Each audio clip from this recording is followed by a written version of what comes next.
Bon, voilà ce qu'on va faire. On va prendre la brush diffuse dans la palette des formes, la récupérer sous forme vectorielle ici, cette brush diffuse, sur le document, lui mettre un contour blanc et mettre à jour la forme ici pour qu'elle ait son contour blanc. On va le faire ensemble, vous allez voir, c'est clair. J'ai donc cliqué à côté de tout avec la flèche noire, rien n'est sélectionné.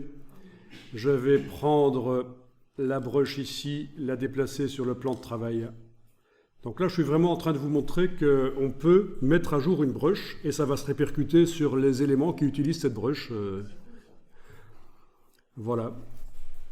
Donc, je vais zoomer là-dessus pour voir à quoi ça ressemble.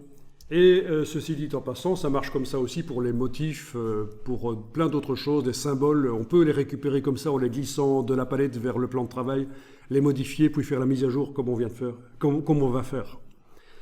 Bon, qu'est-ce qu'on a ici? On a deux formes vectorielles. Avec la flèche blanche plus, en cliquant à côté, je peux activer l'une ou l'autre. Bon, ça c'est une bête ligne. Ce qui m'intéresse, c'est celle-ci, à laquelle je vais ajouter un contour blanc qui va se mettre à l'extérieur. Donc vous avez sélectionné uniquement avec la flèche blanche plus cette forme-là noire, pas la ligne blanche. On doit avoir la case contour à l'avant-plan. Dans la palette nuancier, menu fenêtre nuancier, on va choisir du blanc. Voilà, on voit déjà un contour blanc qui s'est mis. On va modifier son épaisseur. Alors on peut le faire par la palette contrôle qui est là au-dessus. Par la palette aspect, par la palette contour. Je vais faire par la palette contour, menu fenêtre contour, parce que j'aime bien montrer d'où viennent les choses. Menu palette contour. Donc la graisse, j'augmente. Et je décide que ce contour blanc va se mettre à l'extérieur de la forme. Comme ça, la forme noire de ma feuille n'est pas modifiée visuellement. À l'extérieur, donc. OK. Puis là, je vais taper 1,7, touche tabulation, je teste, je regarde.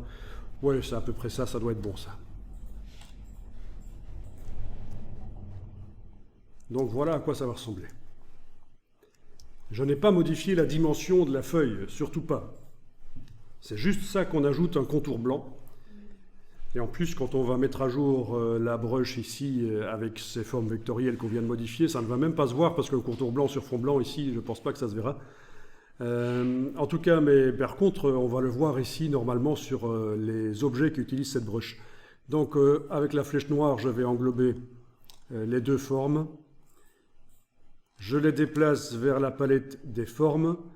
J'enfonce la touche Alt, ce qui me permet d'aller encadrer ici la forme. Je lâche le bouton de la souris, puis la touche Alt. Je clique sur OK. Voilà. Je dis appliquer au contour. Et voilà, ça a fonctionné relativement. Elle est devenue trop petite.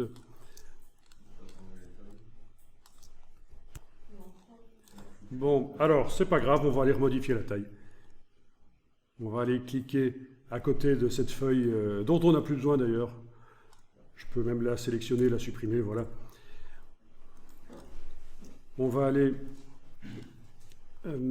double-cliquer sur la brush diffuse dans la palette des formes.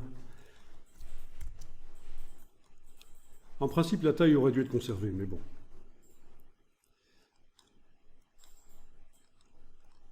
Bon, allez, on va pouvoir les modifier. Bon, on dirait que ça fonctionne. OK. Appliquer au contour.